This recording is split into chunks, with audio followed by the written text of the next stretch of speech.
Hey there, everyone. This is Gregg Schutze for ReadyForTheDraft.com, and this is the Ready for the Draft podcast, 2021 podcast edition, getting you ready for the NFL draft, which is set to begin sometime next year.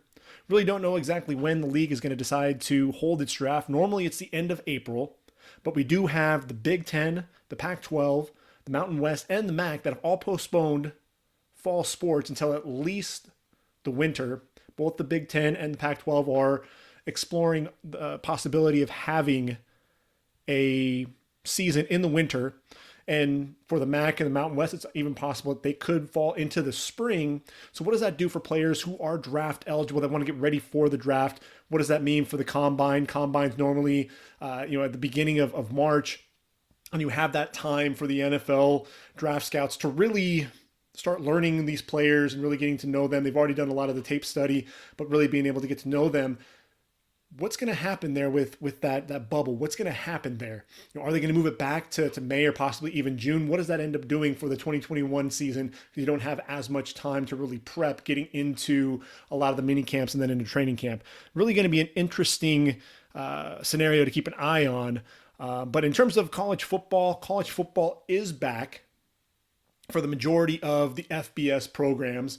And they kicked off last week. We had a few games that we got to watch over the weekend. And, Marshall looked great against Eastern Kentucky. Yes, I know it was Eastern Kentucky, but, Marshall's quarterback, Grant Wells, only a freshman, did not play like a freshman, 16 of 23, 307 yards, 4 touchdowns.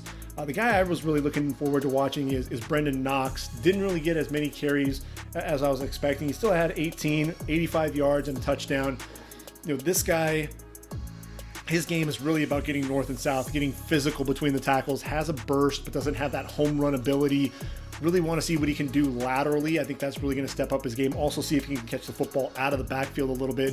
Wasn't really asked to do that. Really going to be interested to see what happens when they actually get into conference play, but a big win so far for the Thundering Herd. Army taking on Middle Tennessee. Army had their way with them, 45-0.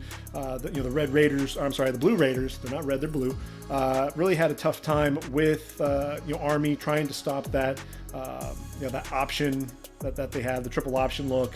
The guy I was really looking forward to watching is Reed Blankenship. I think he showed some good range in the running game, coming up in run support, 9 tackles and a tackle for loss. He's really the guy on that roster that if you're going to look for someone who's going to be playing at the next level, I think Reed Blankenship has a really good shot. Unfortunately with Middle Tennessee, they were outclassed by Army in this game. Looking forward to really seeing him play against more pro-style offenses. I think that's more of a fair assessment of his game. And so, I'll be making sure to keep an eye on Middle Tennessee throughout the season, really see how Reed Blankenship has progressed into his senior season.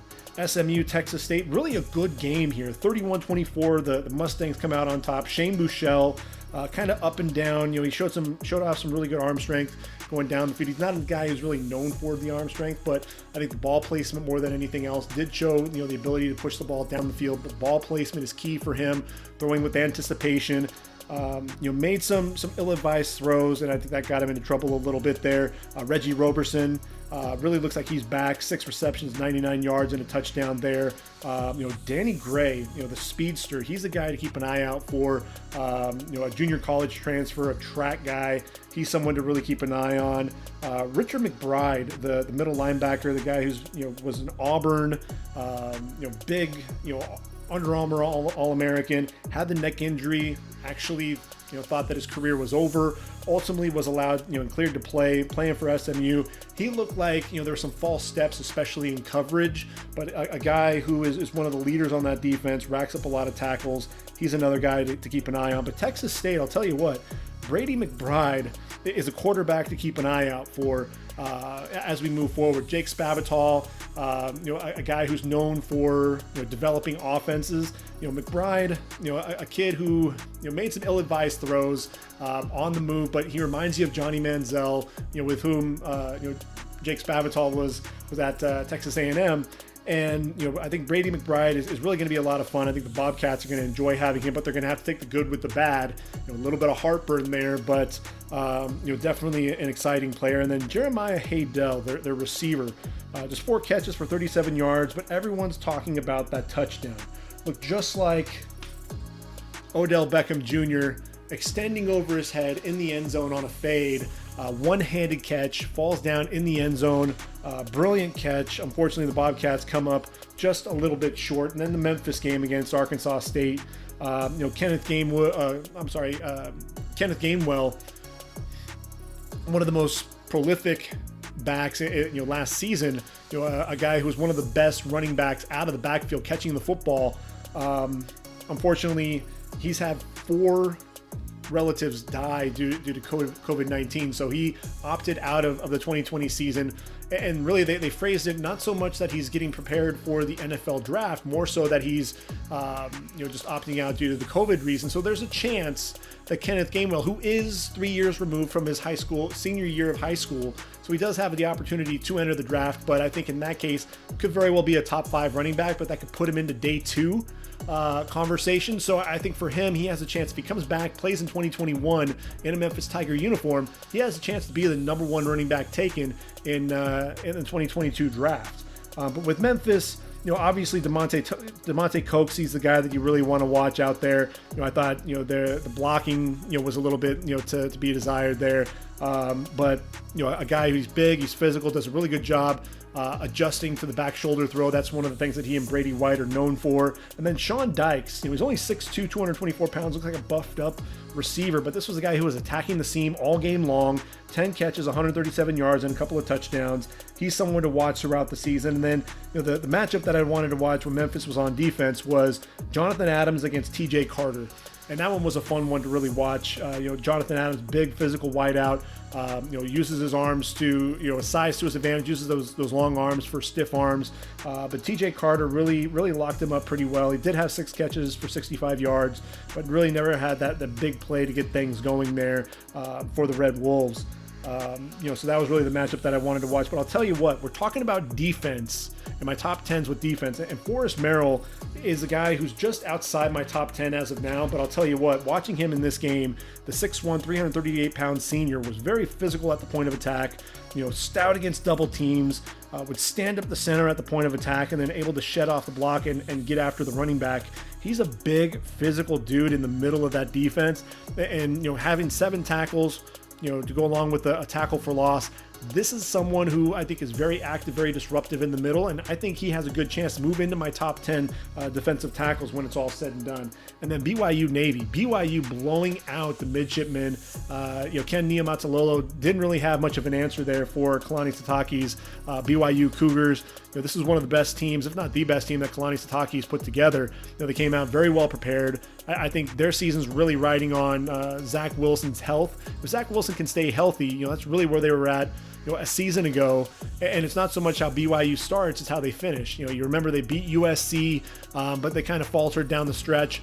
If they can keep the momentum going and really, that running game with Katona and then Zach Wilson throwing the football, if they can keep Wilson healthy, keep him upright. He's got an offensive line that's a veteran group in front of him with James Empey anchoring things at center, Tristan Hogan and Shandon Herring, the pro prospect there at right tackle. This is a group, a very veteran group that, if they can keep them upright, they're going to really go some places, and BYU is going to be a team to keep an eye out for when things are all said and done. So those were the games that I got to kind of keep an eye on throughout the first week, if you will. It's not the full first week because we really didn't get to see any of the Power 5 schools. We're going to get to see that here week 2, and we'll talk about that here at the end of the podcast, some of the things to really keep an eye out for. And I just realized that it's defense. It's going to be all about defense in this podcast. So we're going to be talking about my top 10 for the defensive side of the football. Episode 1 was all about the offense. Now we're moving to the defensive side of the ball, the disruptors. And, there are a lot of players in this class that have opted out. And that's one of the things with COVID-19, a lot of players deciding to opt out of their season this year and really focus on the NFL draft. So as we go through this, that's kind of what I'm going to try to identify are some of those players who have opted out that we're not going to be able to see play. But if you can get hands on on some tape and some highlights, I think you're going to be impressed with a lot of these guys. So let's go ahead and jump right into the defensive ends. And I think if you're talking about defensive ends, the first name that has to come to mind is Gregory Rousseau out of Miami. 6'6", 250 pounds, a redshirt sophomore. Really only had the one season, redshirt freshman year in 2019, and he was phenomenal. 54 tackles, 19.5 going for loss, 15.5 sacks. This is a guy who lined up all over the field. He was a stand-up end, put his hand in the dirt, even lined up at defensive tackle, and was able to get the job done and get to the quarterback in any of those plays. This was a guy who started out 6'6", 222 pounds out of high school, playing receiver, defensive end, and safety, bulked up, and I'll tell you, those receiver and safety skills you can really see, in a guy who now has a defensive end body. He's very athletic. Excellent get off the line, but he also has some power in his hands as well. I thought that was really impressive to really see that happen. The hands to disengage off the blocks. Gets up the field in a hurry, uses those long arms for those strip sacks. So as he's coming in, he's not just looking to take the quarterback down. He's coming down, he's swiping, those hands are coming down and really chopping at the quarterback's arms as he's bringing him down. The bull rush, you'd see if he lined up against a tight end, he was licking his chops because he'd explode into that tight end, drive him back, then show those quick hips, stack and shed, loop around, get to the quarterback for a sack. A guy who did a really good job also getting into the tackle. It wasn't just tight ends. He'd get into the right tackle, shove him back, getting him off balance. Then, the vision. You see, against Virginia as an example, saw Bryce Perkins try to run, very athletic quarterback, disengages, chases him down and drops him for no gain. Just the athleticism was very impressive. This was someone, uses his hands very well, has some arm over and some rip moves, has a double swipe at the blocker's hands as well. Explosive getting up the field. He's someone that I was really looking forward to see play and see what he could do in his redshirt sophomore season. Unfortunately, due to COVID-19, he's sitting out the year, but I will be surprised if Gregory Rousseau was not taken in the first 15 picks of the draft. This kid is somebody who, he was dominant against Florida State, moved all over the defense, had 4 sacks in that game, very athletic. He's somebody who's, I think, is going to move up draft boards, especially when we get time, around the combine and the individual workouts. Number 2 on my list, I got to go with Carlos Boogie Basham. 6'5", 275 out of Wake Forest. This is a kid, 18 tackles for loss and 10 sacks. To go along with 3 pass breakups and 3 forced fumbles. Most of those were in the first half of the season. Wake Forest started the year 8-0, kind of faltered down the stretch, and I think Boogie Basham struggled to get off some blocks. I liken him. He's not the explosive pass rusher. I think when everyone was talking about the draft a season ago, everyone was talking about AJ Epinesa and a guy who didn't have that quick burst. I think Basham maybe have a little bit of a higher gear. I don't think he's going to run a 5.05 in the 40 like Epinesa did, but I think Boogie Basham is going to be more of your physical guy. He has some bend to him. He's not as stiff. He can bend around the edge. Pretty easier hips, I would say, than AJ Epinesa, but he's not quite as explosive. There were a lot of those those near misses, getting after the quarterback. But I think he's someone who definitely has some excellent balance and a guy who has the hips to be able to turn the corner, can be very disruptive, and uses his hands very well, has a very quick arm over. He loves that swim move, getting to the quarterback, someone who can arrive in a hurry. You just want to see the explosiveness out of him. He is going to be playing an ACC play for the Demon Deacons, and keep an eye out for Boogie Basham. He's somebody I think can solidify himself as a number 2 pass rusher this year. If he can definitely show some of that explosiveness and make sure that he's not stiff-hipped. I think that's really what hurt Epinesa, was that lack of explosiveness, which ultimately hurt his draft stock.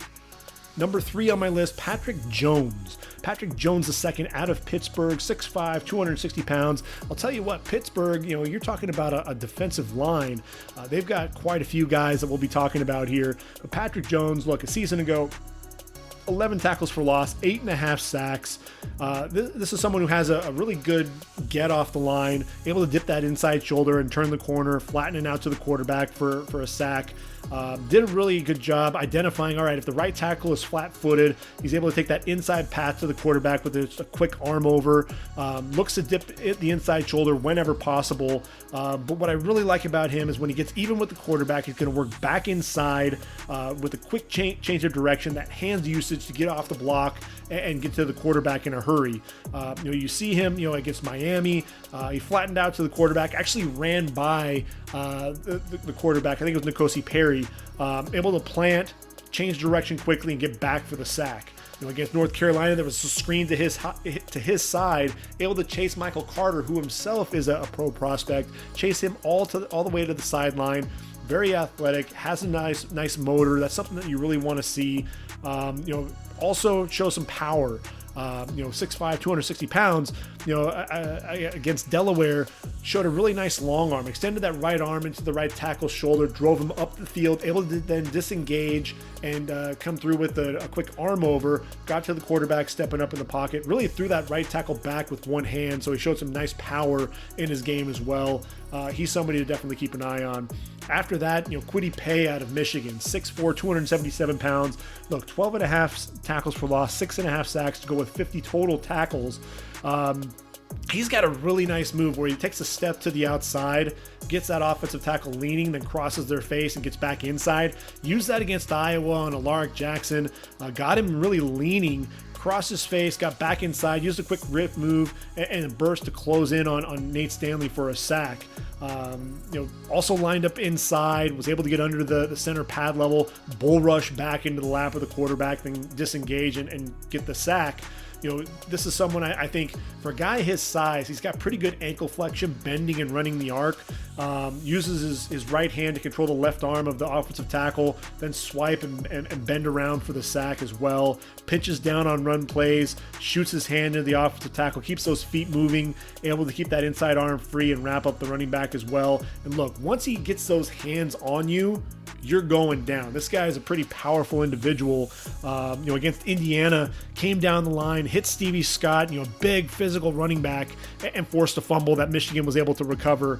So Kwity Paye is somebody, he can line up in a multitude of defenses, whether it's a 4-3 or he can also line up as a 5 technique in a 34 defense. Stand him up if you want to as an outside linebacker. He can do a little bit of everything. I think that versatility is going to bode well for him. Now, Xavier Thomas out of Clemson, 6'2", 265. The junior, this is a curious case. He was somebody who really burst onto the scene as a true freshman All-America. Look, 8.5 tackles for loss, 3.5 sacks. So explosive, that quick get off, beating tackles out of their stance, the tight turn around the corner, flattening out and exploding to the quarterback for huge sacks, really flash plays. Against Pittsburgh as a freshman, there was a swing pass to Kadre Olison in the flat. As a stand-up defensive end, was able to get out to the perimeter and deliver a huge hit on the running back to ultimately force an incomplete pass.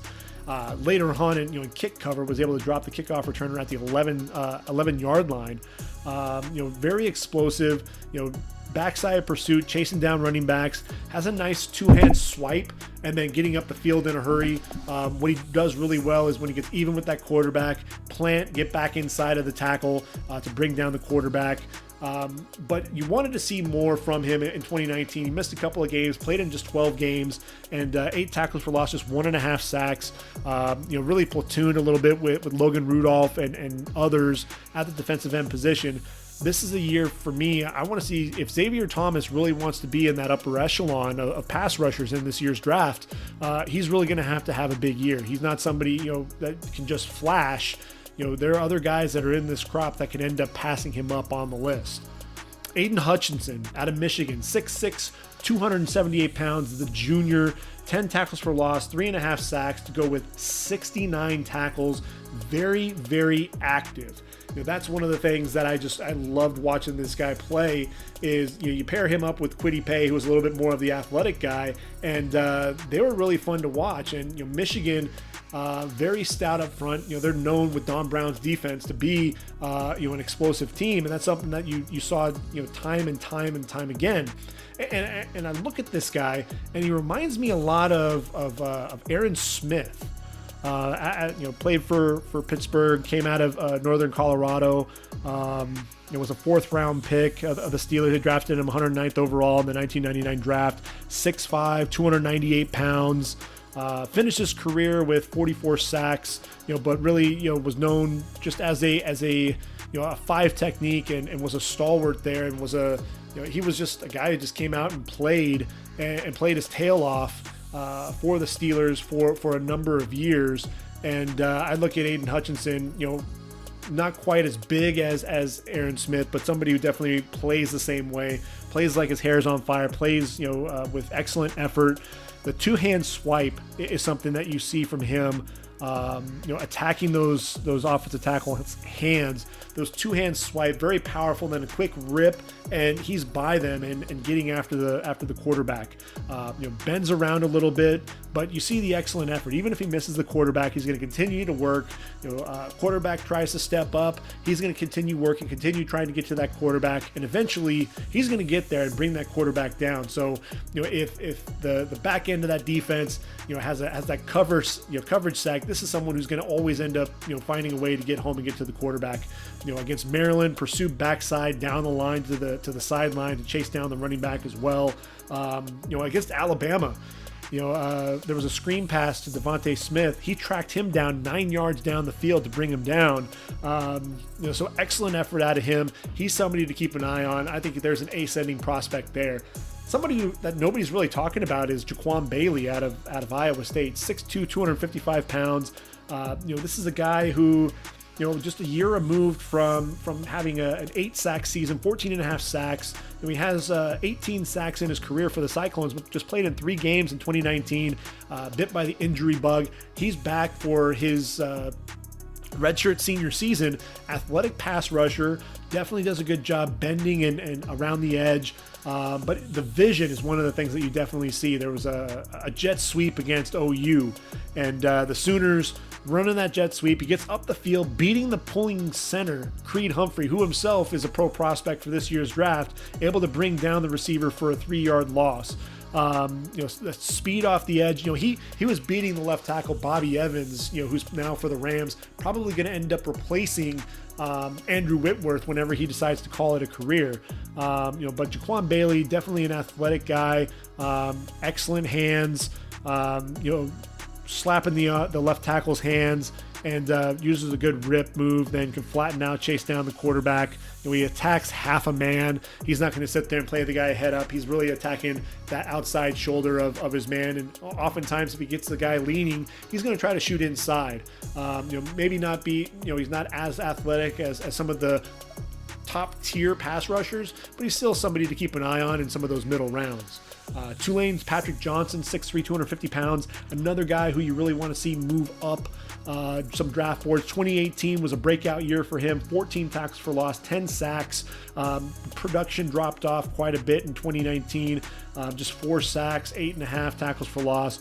But let's not get it twisted. This is a very athletic guy. He can turn the corner in a hurry, has very quick hips, very fluid athlete, does a good job getting his hands under the pad level of the tackle and able to drive them back with a bull rush to collapse the pocket off the edge.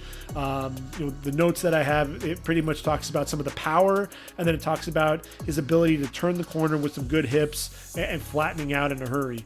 Against Houston, there was a run play at him. You think, all right, this is a guy 6'3", 250. We don't want to run away from him because he's going to run you down. So they tried to run at him, and he blew up the tight end block and was able to drop the running back for a loss. So Patrick Johnson, someone to keep an eye on there for the Green Wave of Tulane.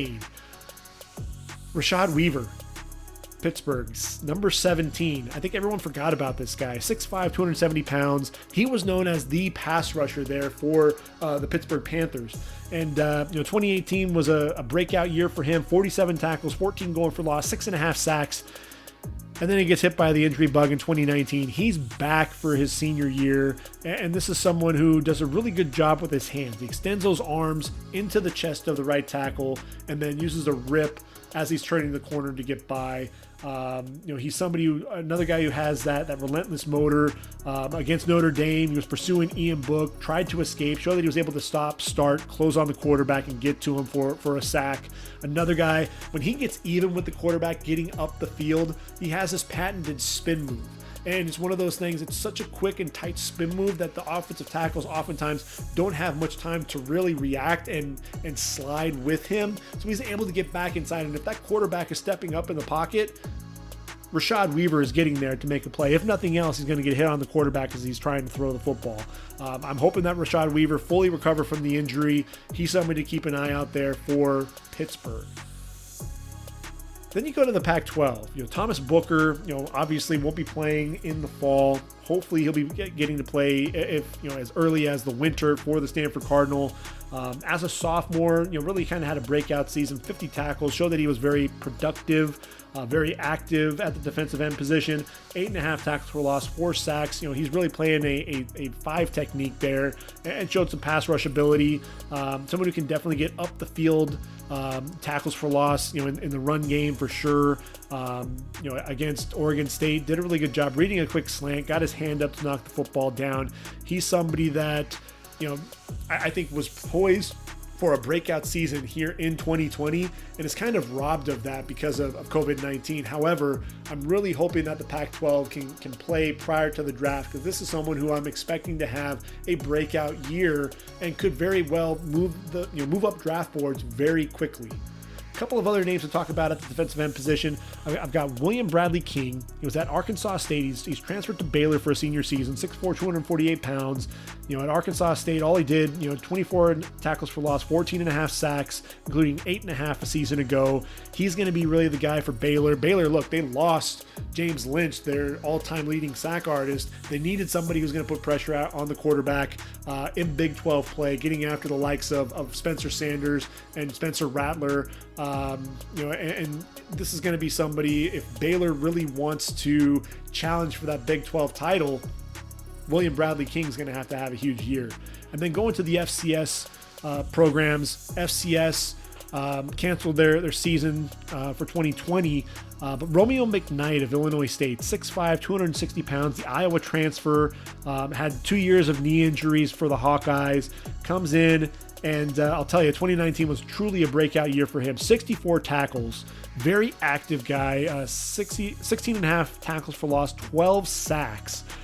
Very quick turning the corner, the hip flexibility, somebody who can get low as he's turning the corner, very tight turn, hugging that turn as he's getting around the offensive tackle, very quick swim move off the ball. He's another guy who lined up at defensive tackle on passing downs, beating the guards, and would get speed up the field to the quarterback. But he also did a really good job playing backside against the run, with chase down running backs to the sideline. And one of the biggest things that I thought was impressive were those violent hands. Getting off blocks. You saw him, those hands were very, he would strike, and that offensive lineman, you could tell that they noticed, that they were getting hit by Romeo McKnight.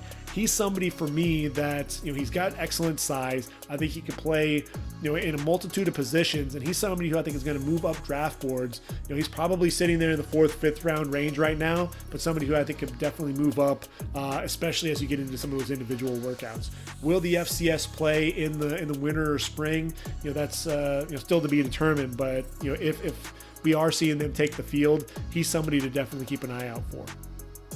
So now we'll transition to the interior linemen, the defensive tackles. And I think when you talk about defensive tackles in this year's draft, you have to talk about Marvin Wilson out of Florida State. 6'5", 311 pounds. Someone who has really turned into that vocal leader. This is the guy who leads both on and off the field. Look, he was the guy who told Mike Norvell that he didn't think he was being honest, and somebody who I think was holding the coaching staff accountable there in Tallahassee. And look, what you really want to see out of Marvin Wilson is that number 21 flashing, and that was really all that you saw, was him flashing, on occasion. You want to see it consistently, that consistent motor, play in and play out. For Marvin Wilson a season ago, and I mentioned it in my podcast last year, but when you look at Marvin Wilson's game, essentially there were 2 games where he had stellar performances. If you put on the game tape against Louisville or Syracuse, this guy looked like a man beater. Against Louisville, he had 10 tackles, 3.5 going for loss, and 2 sacks. And then against Syracuse, 6 tackles, 3 going for loss, and 2 sacks. And essentially, those were what he had, in the remaining 7 games in which he played. Marvin Wilson had, 1 sack, and to go with just 2 tackles for loss in those other games. So not very explosive, just kind of disappeared at times. And frankly, when you saw him out on the field, there were times where he just looked flat out tired. So you wonder about some of the conditioning as well. Does he need to lose some weight to really be able to have that motor run at all times? But this was someone, against Louisville, when you watch that game film, this is what he can be. Very relentless, kept working to the quarterback, burst up the field to blow up run plays, speed to power. He does a really good job pulling the outside shoulder of the offensive lineman and then ripping through. Very good slap and rip, getting up the field to rush the passer as well. Quickness to beat double teams. Also has the power in his hands. Would stand up running backs and just drive them back. And the power and strength to stand up the interior lineman off the football. When his pad level stayed low, he was blowing up run plays left and right. But the problem is he also tends to lose leverage. When he gets tired, that pad level creeps up, and when that happens, he's easily blockable, and he's not getting off the blocks. But you do see him continuing to try to work, so at least it's not something to where, he's not giving the effort. He's still trying. It may just be more of a conditioning thing more than anything else, but that's really one of the things that you worry is production versus potential. And that's one of the things that I kept talking about with Rashawn Gary. Rashawn Gary was the number 12 pick in the 2019 draft, of the Green Bay Packers. And when you look at Rashawn Gary as a sophomore, He had a breakout season. Everybody was raving about Rashawn Gary, and he's the guy to keep an eye on because he was the number 1 prospect there for Michigan when he came in 2016. 11.5 tackles for loss, 5.5 sacks as a sophomore, and then he kind of disappeared. Just 38 tackles, 6.5 going for loss, 3.5 sacks. But it didn't matter for the Packers. They ultimately took him with the 12th overall pick, but you still worry, is this somebody whose motor is going to run hot and cold? Is he going to show up consistently on every down? As a rookie in 2019, he played in all 16 games, had a total of 21 tackles, had three behind the line of scrimmage, 3 quarterback hits, and just 2 sacks. I think really what the Packers are going to need, they're going to need more out of Rashawn Gary going forward. They need him to play up to the potential, because that's the thing. That's what worries me is the potential going to match, the production, or the production match the potential out on the football field. And that's really the same goes for Marvin Wilson. But I think teams are going to look at him and say, if we can motivate this kid, he's going to be a disruptor. Now, the disruptor for me on at least rushing the passer in this group is Jalen Twyman. He's down the board on some other people's lists, but I'll tell you what, Jalen Twyman, 6'2", 290 pounds, the junior. Look, he's an undersized guy, much like Aaron Donald was coming out of Pittsburgh, but you can't compare him to Aaron Donald, even though he's wearing number 97, like Aaron Donald did at Pitt. When you look at, but you compare the numbers, and it's interesting. Aaron Donald as a sophomore, 47 tackles, 16 going for loss, and 11 sacks with 4 pass breakups, had a forced fumble as well. So then you go to Jalen Twyman, 41 tackles, 12 going for loss, 10.5 sacks, 2 pass breakups. This is a guy who, the explosiveness, it reminds you a little bit of Aaron Donald. And again, I'm not trying to compare the two. Aaron Donald was just a freak of nature and somebody who, look, he's the best defensive player in the game. There, I said it. This guy is just a physical specimen. But Jalen Twyman is somebody that you can't sleep on. I think he's going to end up being a first-round pick. I think you put him at a 3 technique and let him run all day. Second team All-American, first team All-ACC. The speed off the ball, beating guys inside off the ball, but also shows power in his hands. So that's one of the things that's impressive is he has the speed and the power, much like Aaron Donald had when he was at Pitt. I think he slaps the hands aside, shows a really quick swim move to clear, and then that burst to close. You don't see a burst like that from defensive tackles very often. I thought he also did a really good job, getting his arms, extending his arms into the guard, bench pressing him, then using that arm over to get by him, and then that explosiveness again. He was able to really turn it on and get to the quarterback. The speed to power, driving guys into the backfield, and he pursues the ball backside. Tireless motor, keeps working to the football. That's one of the things that you didn't see all the time with Marvin Wilson. Now, that's not the case with Jalen Twyman. You're going to see this guy working constantly to get to the football. He's always working to the quarterback. Does a really good job playing with leverage. That's one of the things, too, that you really see for him. For a guy that's going to be 6'2 and 290 pounds, you got to play with excellent leverage, get that pad level down. One of the things that I thought was really impressive against Boston College, there was a screenplay. Offensive lineman released, kind of had a two-hand swipe at the Boston College offensive lineman as they were starting to release, and then was just so quick to the quarterback, blew up the play and got the sack before the quarterback even knew what was happening. Couldn't even get a chance to get the ball to the back. Just the hand placement is exceptional. The burst is exceptional. To me, I think Jalen Twyman, you want to see him do a little bit more against the run, but if he can be that disruptive, as a pass rusher, there's going to be a home there, in the NFL. Look, Geno Atkins is another 3 technique, was a little undersized. This guy's been to multiple Pro Bowls, been an All-Pro. I think Jalen Twyman has that type of ability. So as we're looking at this group, there's another guy that I have to mention, and that's Christian Barmore out of Alabama, 6'5", 310 pounds, a much hyped prospect, 4-star recruit coming to Bama, and this is someone who plays with excellent power. I think you see some brute strength working to the quarterback, has a really strong base. I don't think he's overly explosive to the ball, but you see some of that can convert some speed to power. Picked up a right guard there for Texas A&M and took him kind of off his feet, drove him back a little bit, came off that block to then pressure the quarterback. He can be a bit reckless, especially with his hands, hit the quarterback in the head, got called for a penalty in that game. He can lines up primarily over the nose tackle, but probably also play a 3 technique, possibly even a 5 technique.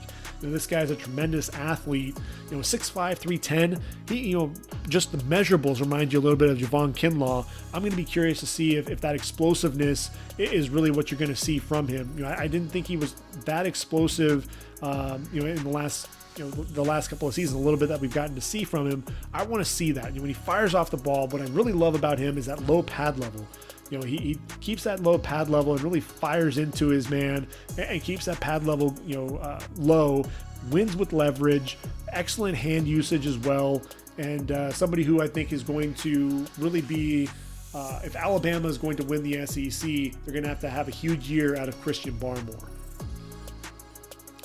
Moving back to the Pac-12, I think USC's Jay Tufele, he's already opted out and said that he's going to go ahead and just focus on the NFL draft. But 6'3", 305 as a sophomore there at SC.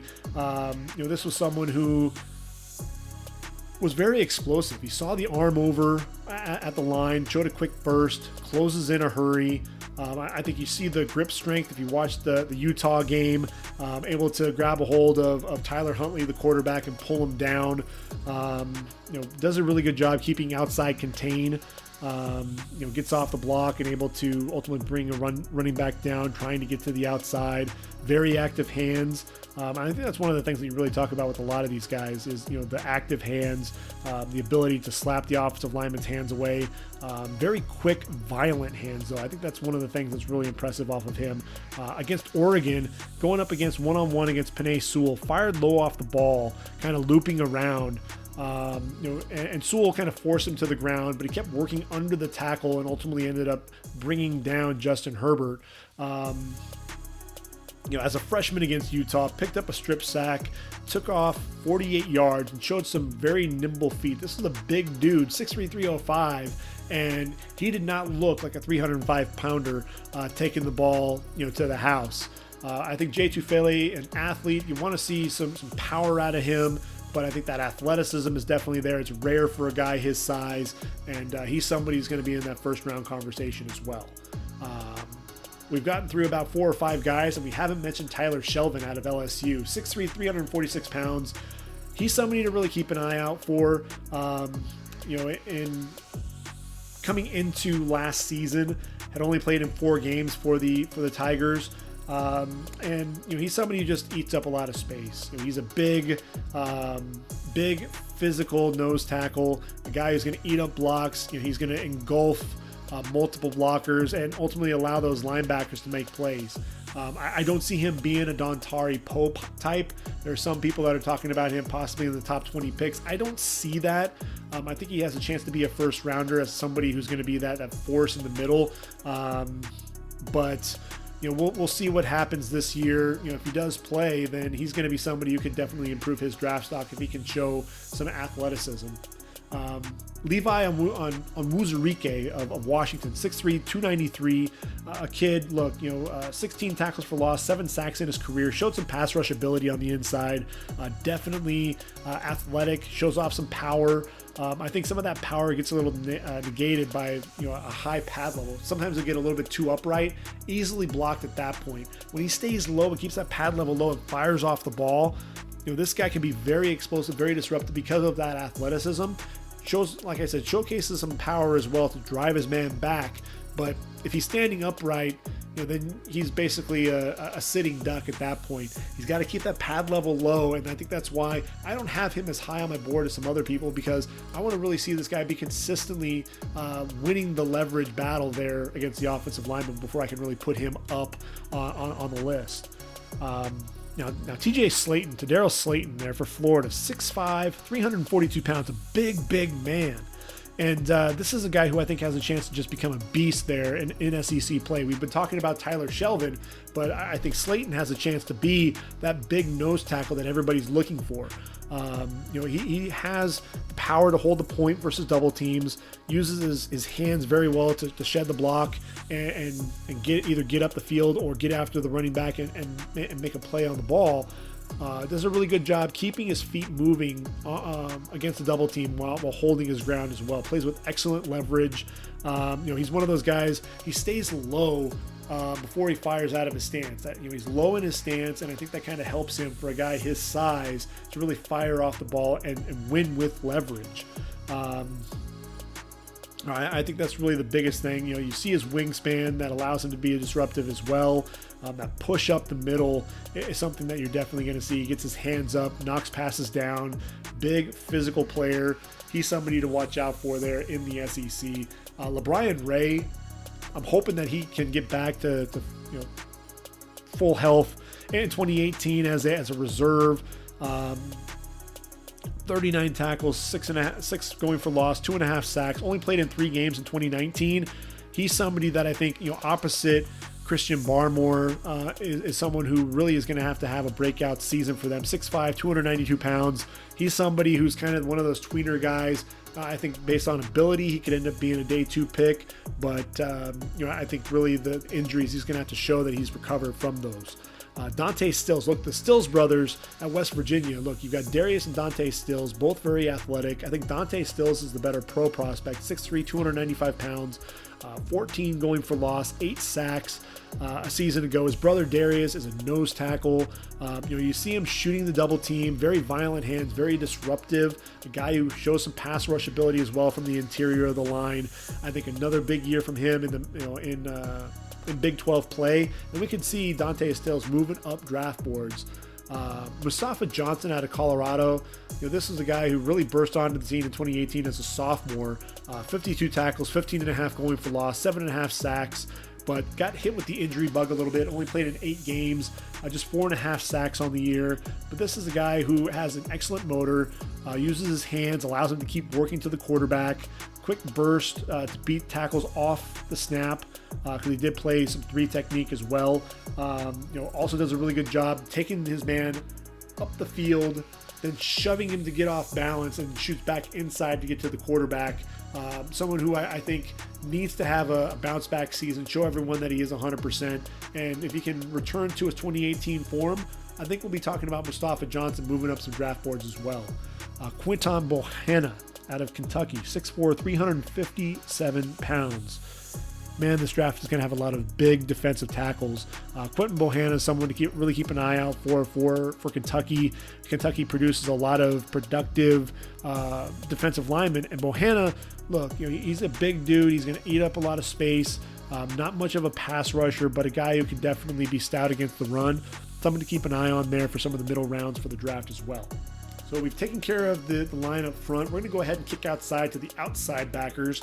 And I think Micah Parsons, could definitely be here as the number one outside linebacker. I've actually got him slated inside. The guy he's versatile. He can play either side, either way. But looking at Joe Tryon outside, 6'5", 262 pounds, the junior out of Washington. A guy who played defensive end there at Washington at times, put his hand in the dirt, also played outside linebacker. I think he can play outside backer at the next level and be very explosive. He's already opted out and will be entering the draft. 41 tackles, 12.5 going for loss, 8 sacks as a sophomore. All Pac-12 honors. You see quick arm over to beat the tackle, get to the quarterback for a sack. Very explosive. Again, that swim move and the speed to chase down the quarterback. He has some good power in his hands as well. Vision to play the football against the run. But I'm reading my notes, and against Boise State in the Las Vegas Bowl, he was going up against the right tackle, extended his arms into the tackle, and drove his man all the way back to the quarterback, just showing off his brute strength and bull rush that ultimately flushed the quarterback from the pocket. That speed to power was pretty impressive for an outside linebacker. I think Joe Tryon is somebody who, depending on how he runs, he could solidify himself as a first rounder when it's all said and done. But one of my guys, that I'm really counting on to have a big year there in the Pac-12 play is Hamilcar Rashed out of Oregon State. Look, 6'4", 236 pounds, very explosive back, among the top pass rushers in all of college football a season ago. 22.5 tackles for loss, 14 sacks. That put him among the nation's best. He liked to line up a lot at wide 9 technique, very quick out of his stance, very easy running the arc, running around the tackles. And even when he was a non-factor, early on in the game, this was somebody who was always looking to make a play, and all he needed was one play to get going, and that would really ignite him for the rest of the game. And as an example, case in point, I was watching the Arizona State game, non-factor in the first quarter, but then he did a really good job. He timed the snap count, beat the right tackle off the ball, turned the corner in a hurry, those hips very quick, flattened out to the quarterback, got to the quarterback. That was his 11th sack of the season. It was a Beaver record, and the rest was history. He was off and racing. Read the swing past Eno Benjamin, flew downhill after sliding with the running back into the flat, wrapped him up in the open field. Does a really good job chasing the back to the sideline as well. Starts outside, but uses his hands to get back inside. Keeps his balance on cut blocks, and then able to then close on the quarterback. He's an athlete. He's undersized, so he'll struggle to get off some blocks, but he's very, very explosive. Somebody to really keep an eye on as a pass rusher moving forward, as is Chris Rumph out of Duke, 6'3", 225 pounds. The junior, look, 13.5 tackles for loss, 6.5 sacks. A lot of people are really talking this kid up as the truth, as the top outside linebacker in the draft. I'm not going that far just yet. I want to see a big year out of him, much like Rashed did in 2019, that can really put him on the map. But I think the athleticism, the raw ability, the length, the speed coming off the edge, he's somebody that's definitely going to have eyes on him in ACC play. Look, he's going up against Notre Dame. He'll have his chance against Liam Eichenberg and Robert Hainsey there for Notre Dame. If he can get to the quarterback, if he can get to Ian Book, against a veteran offensive line like the Notre Dame is putting out on the field, people are really going to start taking notice of Chris Rumph. And we'll be talking about that in next week's podcast, I'm sure. Joseph Asai out of Texas. Look, 6'4", 235 pounds, explosive linebacker. This was a guy, 13.5 tackles for loss, 5 sacks, but he was all over the field. 90 tackles, had a couple of interceptions. A guy who just always seemed to be in the right place at the right time. Pretty physical dude, a guy that can play in space, not just a guy who's going to get after the quarterback, does a little bit of everything, plays very well behind the line of scrimmage against the run. He's somebody that's very intriguing at the outside linebacker position. If nothing else, he's going to be a great day 2 steal. D'Angelo Malone, Western Kentucky, 6'4", 230 pounds. We're going to get to see him this year as well. And this is somebody who has just gotten better and better each year for Western Kentucky. I mean, this past season, 99 tackles, 20.5 going for loss, 11 sacks. That puts him 18.5 for his career. Look, yes, he's undersized. Yes, he's going to struggle to get off some blocks. I'd like to see him bulk up a little bit. but he reminds me a little bit of Brian Burns in that, really a lot of these guys, both he and Chris Rumpf, but, D'Angelo Malone can be a linebacker, can play defensive end, though, for Western Kentucky, and somebody who I think, if he can show up and if he's put on some weight, I haven't seen anything about him just yet, but if he can put on a little bit more weight, Brian Burns ended up bulking up to 250 plus, but that athleticism coming off the edge, and that ankle flexion, able to turn the corner in a hurry with those quick hips, that hip flexibility as well. D'Angelo Malone is not just a pass rusher. He's not just somebody who's going to make plays behind the line of scrimmage. He's a volume tackler as well. So he's one of those athletes that can make plays all over the field. And, I think he's not going to be a first-round pick, I don't think, but definitely somebody that's going to be, I think, is going to end up being a steal on day 2. Quincy Roche, Temple, moving on to Miami, Florida as a grad transfer, 6'4", 235 pounds. Somebody who, for Temple, I think every single year just continued to get better and better. The confidence, you just saw it started to ooze out of this guy. 39.5 career tackles for loss, 26 sacks, 6 pass breakups, including 5 a season ago. Uses his long arms to his advantage. But this guy, the get-off. The get-off is one of the fastest among this entire crop of pass rushers, and has that elite speed coming off the edge. He puts his hand in the dirt. He's another guy that could benefit from a good 15 to 20 pounds to be a Brian Burns type. But I think probably what's going to end up happening is you stand him up, you play him outside, and allow him to just pin his ears back and get after the quarterback.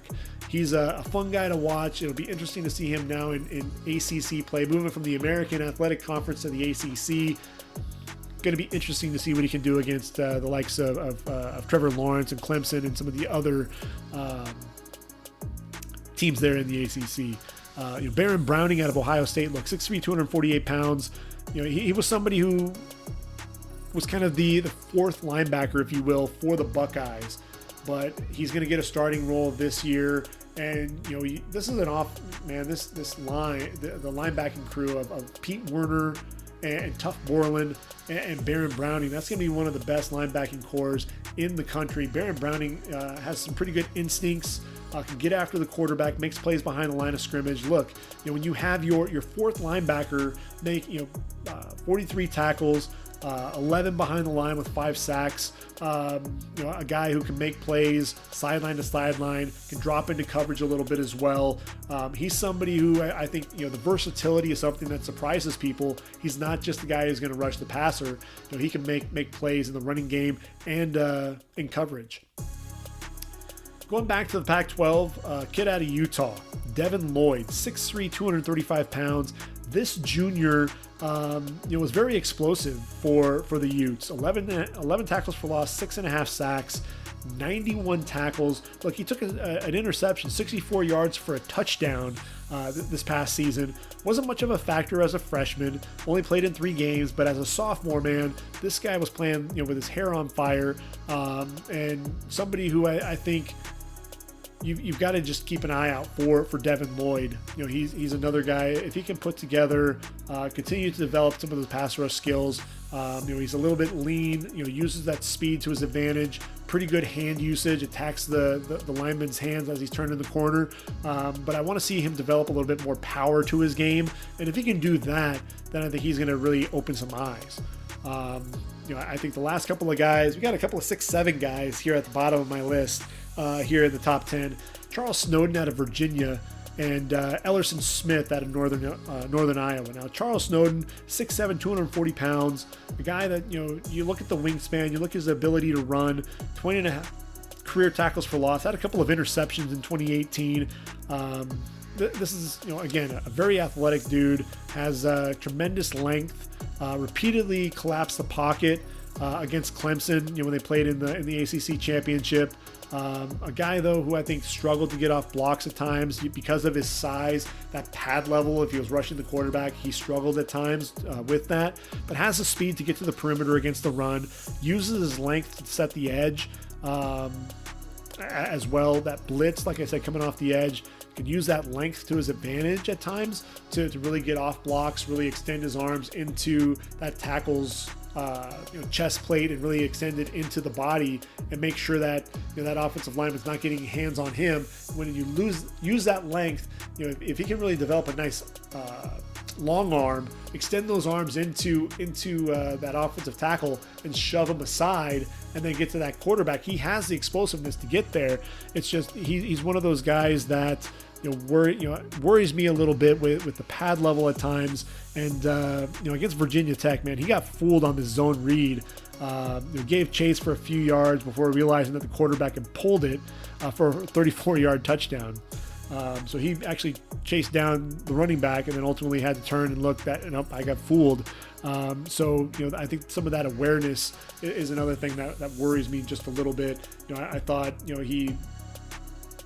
I was expecting more of a jump, more of a leap in 2019. 2018, look, he also had 8 pass breakups. So he was the guy who was making plays in coverage. I thought he looked a little lost at times as a junior. I'm really looking for a bounce back year for him in 2020. And then Ellerson Smith out of Northern Iowa, 6'7", 245 pounds, actually added 45 pounds to his frame. And he plays defensive end, but I wouldn't be surprised if he moves outside to an outside linebacker position. But man, 2019, this dude was so explosive. I mean, he uses that length. Another guy who uses his length to his advantage. Not only did he get to the quarterback 14 times for the sack, but also had 14 quarterback hits. Not just pressures, but he was actually getting to the quarterback and hitting the quarterback. Had a couple of block kicks, 5 forced fumbles. So that length is definitely, he's using that to his advantage. Look, I didn't mention that he also had 21 and a half tackles for loss to go with 63 tackles. Very, very active athlete. He's playing in the FCS, but somebody who I think can definitely move up draft boards, especially, you want to see how he runs at the combine. I think he's somebody who can definitely, he can definitely play at the next level. Give you a couple of more guys to keep an eye out for. Amen Ogbongbemiga out of Oklahoma State, 6'1", 235 pounds. A guy, he was a 100 tackle guy a season ago for the Pokes, 15 and a half tackles for loss. A guy who I think has some pretty good range. I want to see him get after the quarterback a little bit more. He had 5 sacks, but a guy who was more of a volume tackler, a guy who can make plays behind the line of scrimmage, shooting in, being very disruptive against the run. But I'd like to see him, showcase a little bit more of the pass rush skills. Did pick off a pass a season ago, but also want to see him, his ability to drop into coverage just a little bit before I move him up my draft board a little bit. Christian Ellis, the son of Luther Ellis, who played his college ball at Utah, then went on to Detroit Lions. Christian is 6'3", 233 pounds, playing for Idaho. A kid, 216 total tackles, including 104 a season ago, 18 and a half tackles for loss. All 4.5 of his sacks were last year. Very athletic linebacker. He's probably the best outside linebacker, arguably in FCS play. And he has the bloodlines. He plays with excellent effort. A guy who plays with his hair on fire. He's somebody to definitely keep an eye out for. Hopefully the FCS will get to play in the winter. If not, to keep an eye out for him. Potentially, who knows what's going to happen with the FCS, if they're going to allow another year of eligibility. Could they come back and play for another year, or are these guys going to opt for the draft? That's something that is still to be determined. One more name to keep an eye out for, Willie Eubanks II. Very athletic linebacker, 6'2", 230 pounds, out of the Citadel. A guy who showed off some very good athleticism. I thought can make plays behind the line of scrimmage. Can drop into coverage a little bit, get after the quarterback. Had 10 quarterback hurries to go along with 6.5 tackles for loss last year, 85 tackles. But just a really good athlete, a guy who plays well in space. And I think that's one of the things that really jumps off the film when you're watching him play. Moving to the inside linebackers, I mentioned Micah Parsons. And look, Micah Parsons is not going to be playing in 2020 or 2021. He's opted out. 6'3", 245 pounds, the junior. I think he solidified himself as a top 10 pick, possibly even into the top 5. 109 tackles a season ago, 14 going for loss, 5 sacks, 5 pass breakups, 4 forced fumbles as well. This was a dude who just, he couldn't be blocked. He was all over the field, playing sideline to sideline, very relentless, pursuing the ball carrier, very decisive, a read and react type of a guy, able to get to the outside in a hurry, the vision to locate the football and really process things very quickly. I think, I look at my notes for every game, very active is listed on every single one of these. If he wanted to rush the passer, he could do it. Against Michigan, swatting the hands of Jalen Mayfield, chasing down Shea Patterson, trying to flee the pocket. Shea Patterson tries to run the ball, able to get to the edge and drop him, on the perimeter after just a short gain. Against Ohio State, he met J.K. Dobbins in the hole, and as he's trying to spin away, stripped the ball free. Against Indiana, he showed some ability, in coverage, tight end out to the near side, able to get outside. This is a play at the 3-yard line, able to hit the tight end shy of the pylon and force the football out of bounds. Really, made a nice hit right there on the football. Have another note here against Ohio State. He was being blocked by Jonah Jackson. J.K. Dobbins tried to spin away and able to strip the football, and ultimately, the Penn State Nittany Lions were able to recover that football. A guy who, again, the range, getting to the sideline, does a pretty good job setting the edge against the run when needed, but a guy who's just gonna, he plays all over the field. That sideline to sideline ability, reads the quarterback's eyes really well on slants, able to jump the routes, gets inside out in a hurry, and that acceleration is really what what's so impressive as well. Devin White, somebody that I think of, and his ability, he just moved up draft boards and ended up the number 5 overall pick for the Tampa Bay Buccaneers. I think Micah Parsons moving into the top 5 wouldn't be out of the question. So the next couple of guys, they're kind of bunched together. Jeremiah Owusu-Koramoah out of Notre Dame, 6'2", 216 pounds, arrived on the scene as a JUCO transfer. The junior, 80 tackles, 13.5 for loss, 5.5 sacks, 4 pass breakups, a couple of forced fumbles as well. He's an undersized guy, but someone who plays with excellent range, and he pursues the football sideline to sideline. I think what he has though is an ability, that stop and start ability. He's able to plant, change directions in a hurry, and there's no real wasted movement with this guy. He's also a very, a textbook tackler, excellent in the open field, a guy, helmet to the hip and driving through the ball carrier. There was another play against BC, swing pass to the running back. He came downhill, put his helmet right on the thigh pad of the running back. Just that textbook tackling that you really want to see out of your linebackers. He can drop into coverage, taking on the tight end. Does a good job beating blocks when needed as well. I think he definitely does a good job reading his keys, getting off blocks, and because he's undersized, he can be susceptible to getting blocked and not being able to get off of a block. But the instincts are absolutely there. Very quick to read and react. Against Virginia Tech, he was playing the tight end deep in the back of the end zone, was able to elevate and knock the football away. Very versatile linebacker. I'd like to see him put on a little bit of weight, but definitely someone who I think could be a day 2 guy. Dylan Moses out of Alabama, 6'3", 235 pounds. Look, everyone was talking about him taking the step in 2019 and really being that guy who was going to be a first-round inside linebacker. But he tears his knee up in 2019, and he opted to come back for one more year. So he's going to be the guy in the middle for Bama. And when you think of Bama, you think of all the linebackers from Rolando McClain to Courtney Upshaw to Dante Hightower. I think the list really goes on and on with all of the linebackers there that have played for Bama. Ryan Anderson's another guy that comes to mind.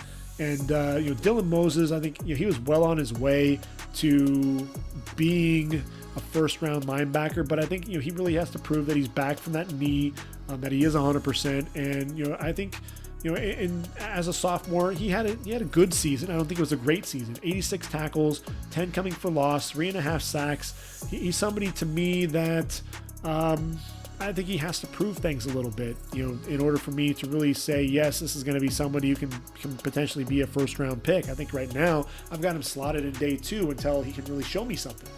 Now, Jabril Cox, North Dakota State, moves on to LSU as a grad transfer, 6'3", 233 pounds. This dude, former high school quarterback, you turn on the film, I mean, it's just a highlight reel after highlight reel watching this guy play.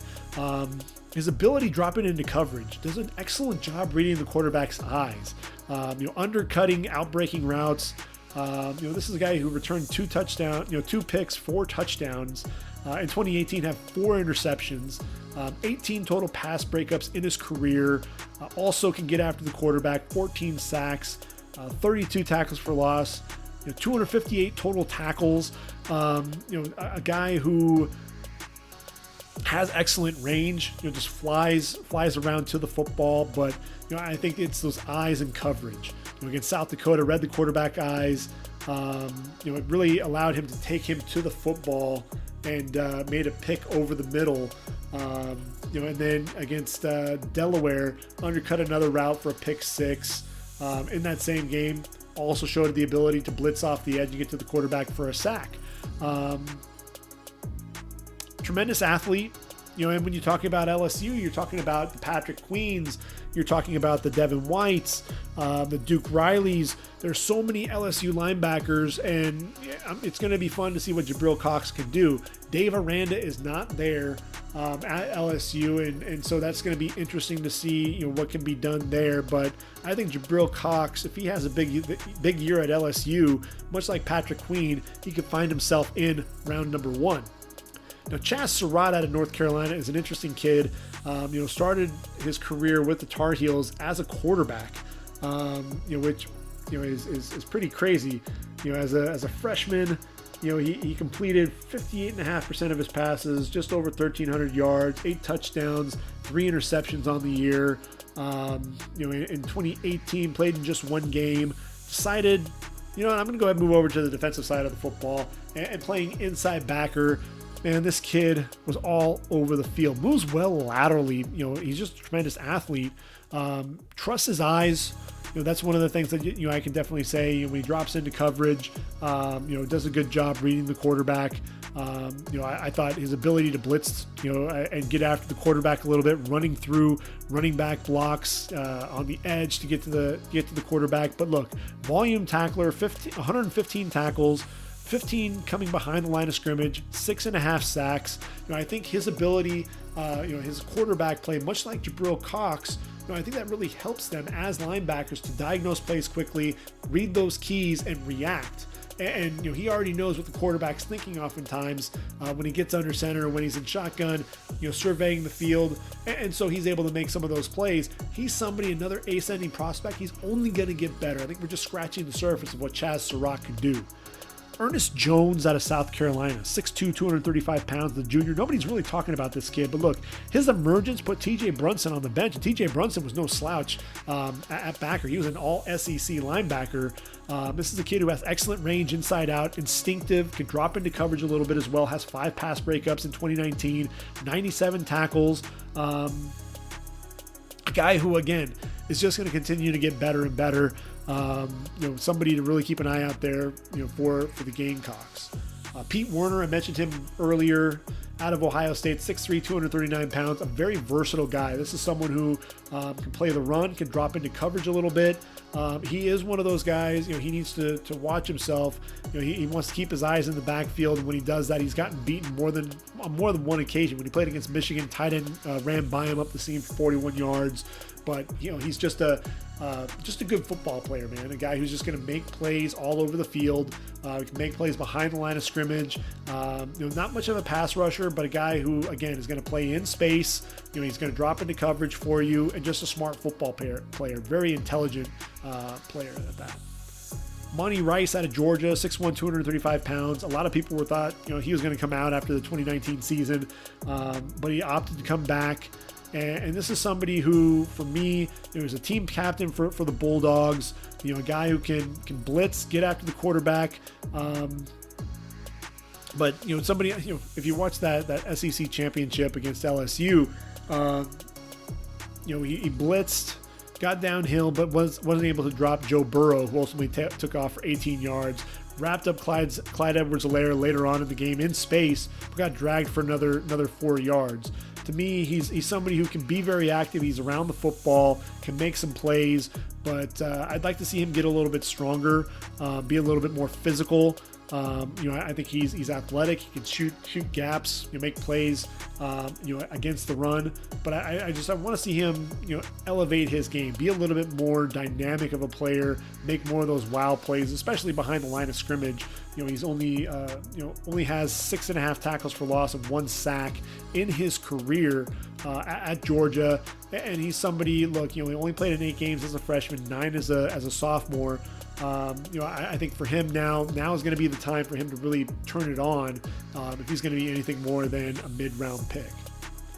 A couple more names to mention. Merlin Robertson out of Arizona State, 6'3", 251, a thumper there. Somebody who is very active for the Sun Devils. He's the leader of that defense, a single-digit player that you see at middle linebacker. Look, he's a big, thick dude, a guy who loves to shoot gaps and plug some holes. Herm Edwards has a guy who's, he's going to be the unquestioned leader whenever the Sun Devils do get to play in Pac-12 play. Nick Bolton out of Missouri, 6 foot, 235 pounds. Over 100 tackles a season ago, 7 pass breakups as well. A kid who can drop into coverage, very instinctive. Trusts his eyes. He does a really good job reading the quarterback. Quick to react on the run plays, and a kid who he can make plays around the football. Someone who I think can be an ascending prospect and can continue to move up some draft boards. KJ Britt out of Auburn, 6 foot, 236, very athletic guy. Jack Sanborn out of Wisconsin, 6'2", 232 pounds. A guy who I think came on at the end of the 2019 season. Only a junior. He can end up coming back to the to the Badgers. Had 3 interceptions as well to go along with 80 tackles, 9.5 tackles for loss, 5.5 sacks. He's the linebacker in Big Ten play that nobody's talking about, but he should be on everybody's radar. And then Patty Fisher. This guy going into the 2019 season was really expected to be a first-round prospect. Then Northwestern had really a dismal season in 2019. Nobody really had a great year. And suddenly he's the forgotten man in this linebacking group. 6'4", 246, back-to-back tackles, 110 plus tackles. Made some plays behind the line of scrimmage as well. Dropped into coverage a little bit. Still had a decent season in 2019. Had 88 tackles, 6 going for loss, a sack, an interception, a couple of pass breakups. But he looked a step slow. And that's really the thing that worries you a little bit about Patty Fisher is he going to be able to handle the speed of the NFL game? And that's really the big question right now. I think when you watch Patty Fisher whenever the Big Ten does get to play. We get into the cornerbacks. You look at Sean Wade out of Ohio State. 6'1", 194 pounds. The junior could have come out after his 2019 season, decided to come back for one more year. I thought that was a good idea. 14 pass breakups, 4 interceptions in his career. The guy who can play corner, he can play safety, he can line up in the slot. Really want to see him play on the outside as the guy. Jeffrey Okudah isn't there. He's going to be the number 1 corner. And I think, this is an instinctive guy, a guy who is very, not only is he versatile, but a guy who does a really good job, mirroring his man, has excellent, some long arms, and does a really good job making plays on the football. Patrick Surtain, this is a kid who, he's got much, he's much bigger than his dad was. I think his dad was only 5'10", playing for the Dolphins. And Patrick Surtain II, 6'2", 203, a guy who just sticks like glue to receivers. A guy has tremendous length, has absolutely great size. 15 pass breakups in his career, 4 forced fumbles. The guy who just has a nose for the football. Teams, would benefit. It would behoove them to throw away from Patrick Surtain throw Josh Jobs' way, if you really want to think about trying to complete a pass against Bama this year. Caleb Farley out of Virginia Tech, 6'2", 207. This guy could end up being the number one corner in this year's draft. 6 interceptions in his career, 19 pass breakups as well. Guy who's opted out of the 2020 season to enter the NFL draft. A guy who, against Boston College, I thought there was a great tape. Running stride for stride with the receiver. The receiver shows his hands late, and I think at that point he attacked the receiver's hands, able to make a play on the football without even turning his head to locate the football. He's big, he's physical. Does a really good job, playing on the receiver's hip, especially coming over the middle to then, extend his arm and make a play on the football. Does a really good job. When the ball sails and goes high, times his jump very well, can elevate and make a play on the football. Stop routes. Man, you saw it time and time again against North Carolina, against Wake Forest. Receivers will run a stop route, no wasted movement, drives on the route in a hurry, arrives to undercut the football and either break up the pass or get a hand in and knock it away. Or if the receiver does complete the pass, there's no yak, because this guy is going to be a sure tackler when it's all said and done. Paulson Adebo out of Stanford, 6'1", 190 pounds. Kid who really burst on the scene for Stanford. Had 4 interceptions, 17 pass breakups. I think that was the thing that everyone was they were stunned. This was a kid who was a 4-star receiver, and they moved him to corner, and the kid was just absolutely phenomenal. He's somebody who just has a knack. He runs the route oftentimes better than the receiver because he has those receiver instincts, and he's someone who he closes quickly on the football, does a really good job getting his hand in to affect the pass. Blanket coverage, especially on comebacks, no wasted movement there. He is one of those guys who because he's so new to the position, he will get fooled on double moves. I think he gets aggressive at times, misses some tackles. But look, he's an excellent talent and somebody who's just going to continue to get better and better. Elijah Molden out of Washington, man, you want to talk about a breakout year in 2019, 5'10", 180 pounds. This is going to be your slot corner. I mean, this kid, 4 interceptions a season ago, 12 pass breakups against Boise State. There was a screenplay, jumped the route for an interception, lined up against a receiver in the slot, drove quickly on an out route, to make a play on the ball as well.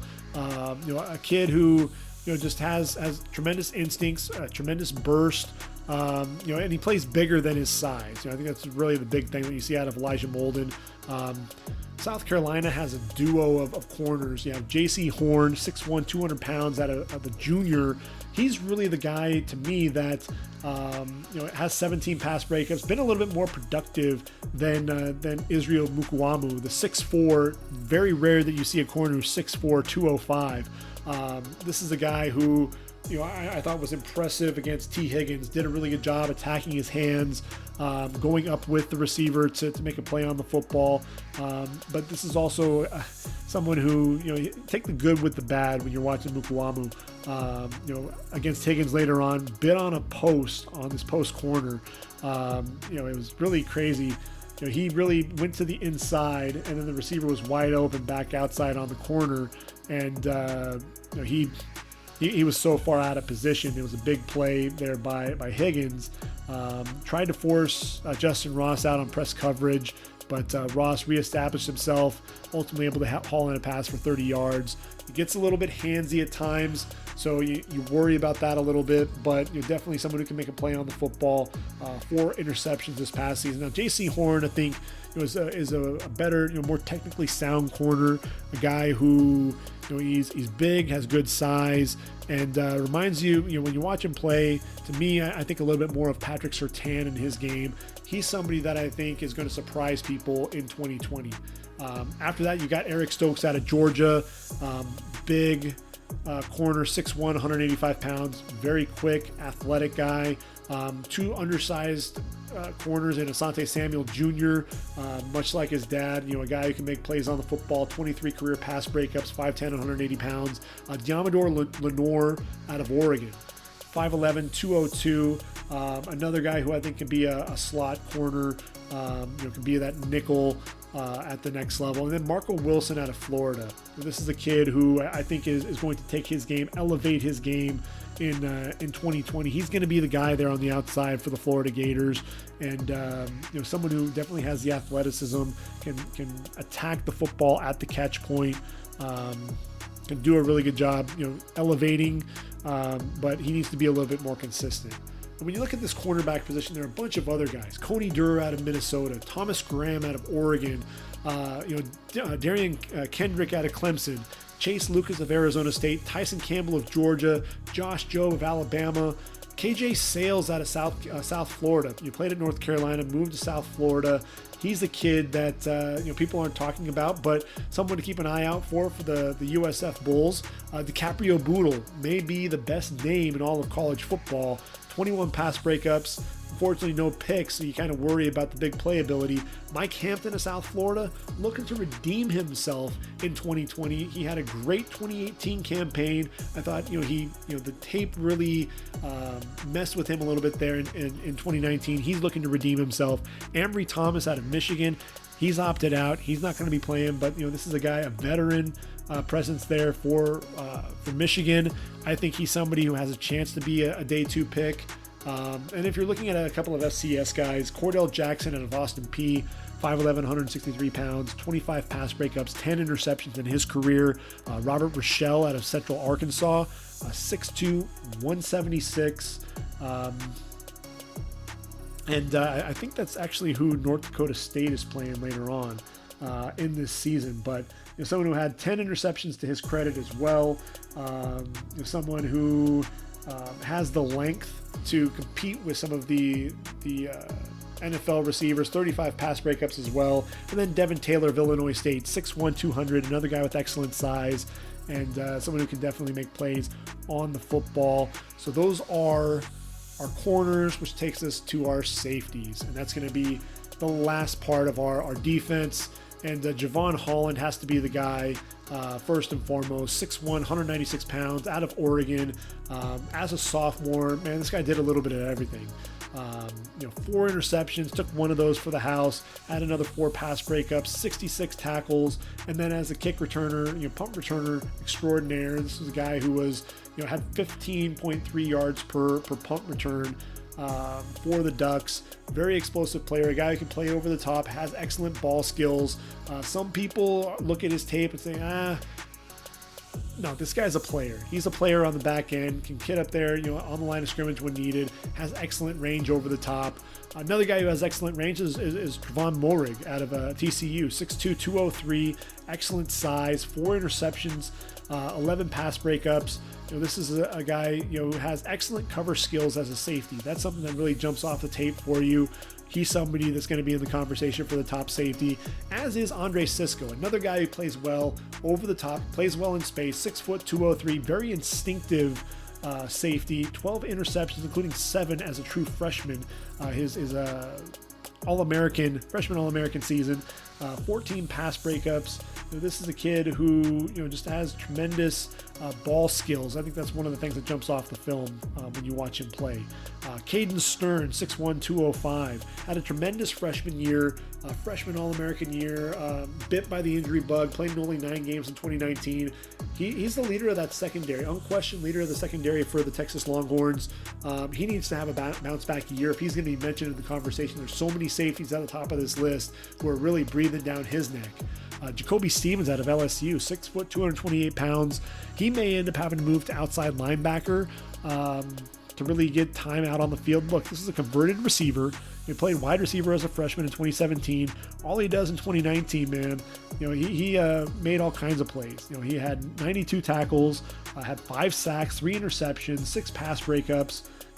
He made plays all over the field. Against Clemson in the national title game, set the edge on the perimeter versus Trevor Lawrence on a run play. Ultimately ended up with a tackle for loss. Very, very physical safety. Thought he, was one of the more penalized defensive players there on LSU, but a guy who like I said, he's instinctive. He makes plays all over the field. That receiver skill set that he brings to the safety position allows him to make quick reads and react to the play. Richard LeCount, Georgia, 5'11", 190 pounds. This is a kid who plays well, over the top. I think he's always around the ball, playing over the top. Comes downhill in a hurry. That's one of the things. He's a heat-seeking missile, taking excellent angles on run plays, especially if they string him out, get to the sideline. This is someone who's going to come in and clean things up, coming with bad intentions, coming downhill.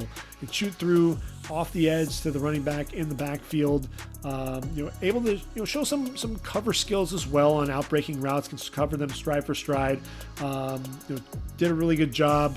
With some hand fighting against a couple of receivers to force the ball free as well.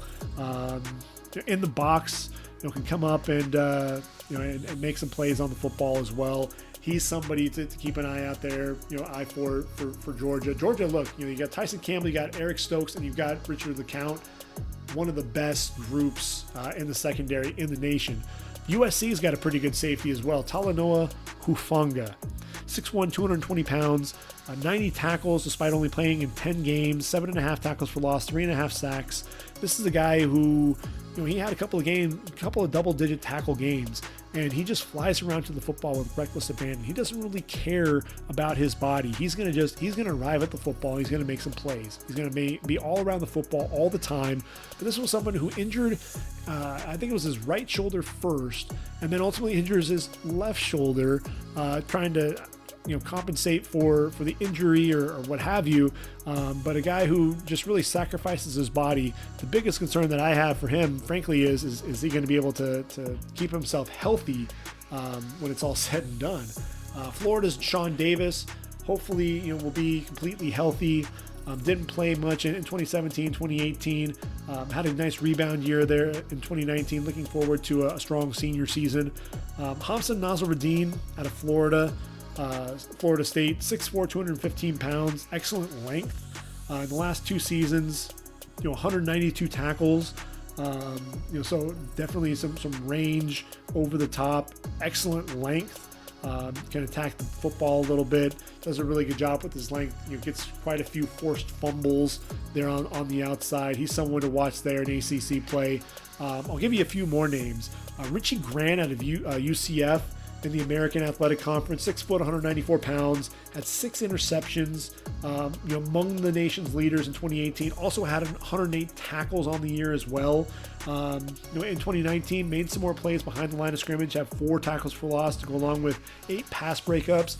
He's one of those instinctive players, a guy who can make plays behind the line of scrimmage, can be that volume tackler, really kind of a jack of all trades at the safety position. Not really sure why people aren't talking about him, because they should. James Wiggins out of Cincinnati, 6 foot 205.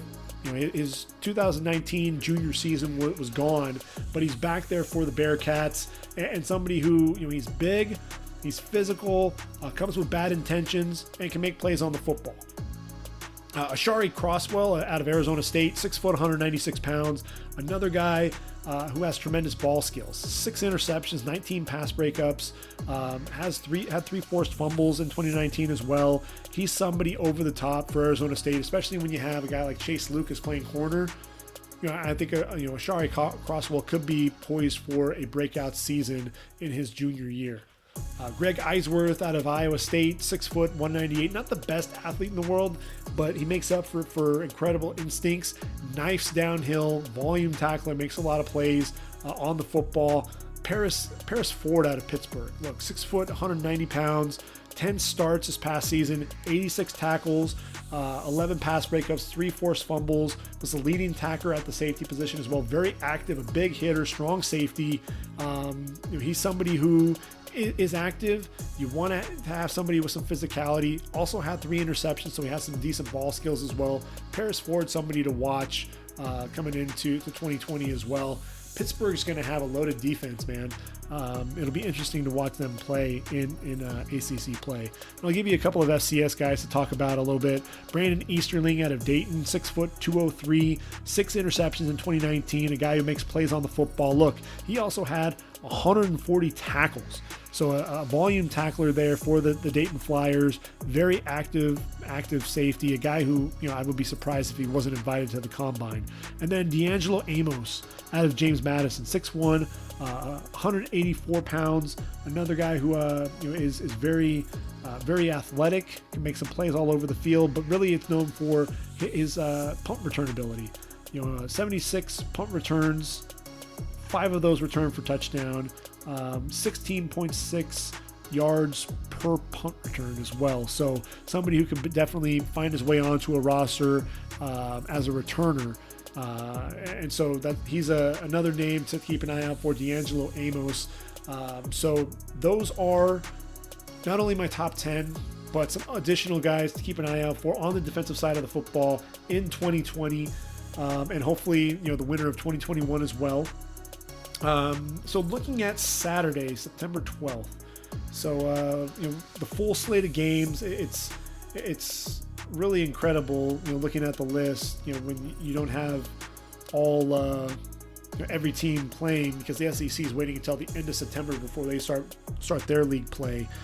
But you are going to get to see Syracuse take on Sam Howell, Chaz Surratt and company, the 18th ranked Tar Heels at home there. Louisiana, you're getting to see Elijah Mitchell and Trey Regis and company take on Brock Purdy and the Iowa Cyclones. Let's see, other games to keep an eye out for. I mentioned Duke and Notre Dame. That'll be a fun game. Chris Rumpf going up against that offensive line for Notre Dame. As we move through the list here, OU, Spencer Rattler, he'll get his first game under his belt against Missouri State. If you're in Oklahoma, that game won't be televised. You'll have to buy it on pay-per-view. Maybe the game of the day is going to be Clemson, the number 1 Clemson Tigers, going to Winston-Salem to take on the Wake Forest Demon Deacons. Boogie Basham and company taking on Trevor Lawrence. Can they put some pressure on the quarterback? They're playing without Sage Surratt. He was their best offensive weapon, and he's opted out and will enter the draft. So that was a huge loss for them there. I just don't think Wake has enough firepower to really deal with Clemson. Texas, you're going to get to see them play. They'll be taking on UTEP. And then, an intriguing matchup, Western Kentucky taking on Louisville. Really want to see what D'Angelo Malone can do against the Cardinals there out of the ACC. So those will be the games to keep an eye out for on Saturday, September 12th. I hope you've enjoyed this podcast. Number 2 of the 2021 season, and I'm really enjoying going through having college football here. It was a little weird. There were some teams that didn't have any fans in the stands. You had the social distancing on the sideline, everyone wearing a mask on the sidelines. The broadcasters were in the studio, and you just had your sideline reporter down on the field. So it felt really weird. And yet at the same time, you had college football. And, I think having college football on Saturday, there was some semblance of normalcy that returned. And I hope that was the same for you watching college football. We're going to have the NFL, Thursday, September 10th, NFL season kicking off. And then we'll have the first weekend of the NFL year. And ultimately, that's really what we were hoping for, is to get the NFL back on the field. And really start returning to some semblance of normalcy. We have the baseball season, the hockey season is into, the Stanley Cup playoffs. We're looking at conference championships there. And then, the NBA, we're well into the thick of things there as well. Before long, we'll be talking about Western and Eastern Conference finals when it's all said and done here. It's going to be interesting to see if anybody can knock off LeBron James, Anthony Davis, and the Lakers. And now we've got the NFL, we've got college football. So I think things could definitely be worse. I think all's right in the world when you have sports, when you have the NFL, when you have college football on Saturdays. So let's make the best of it. Let's enjoy this season, and I'll be with you every step of the way. We're going to take a look at each season or each week. We're going to take a look at break down some players. We'll have some spotlights on players. Take a look at some guys that are flying under the radar. Maybe some guys that aren't performing up to their potential. Definitely some guys that are moving up some draft boards as well. So we'll do a little bit of everything, and hopefully we'll extend this podcast into the winter when you have Big Ten, Pac-12 play. That's really what I'm hoping for, is that we can extend this not just through the fall, but into the winter as well. So hopefully you stick along, stay with us and be along for the ride here throughout the entirety of things. Ready for the Draft podcast is going to be here. I'll be making sure to get my website updated, give you my top 10, and start putting some more content onto the website as well. So I think that's it for me. I hope you've enjoyed things. Hope you have a great weekend. First weekend of the NFL season and second week of the college football season. First full slate of games, excluding the SEC. And, let's go ahead and get after it. So for readyforthedraft.com, this has been the Ready for the Draft podcast. I've been your host, Gregg Schutze. And until next time, everyone, take care. And I am out of here.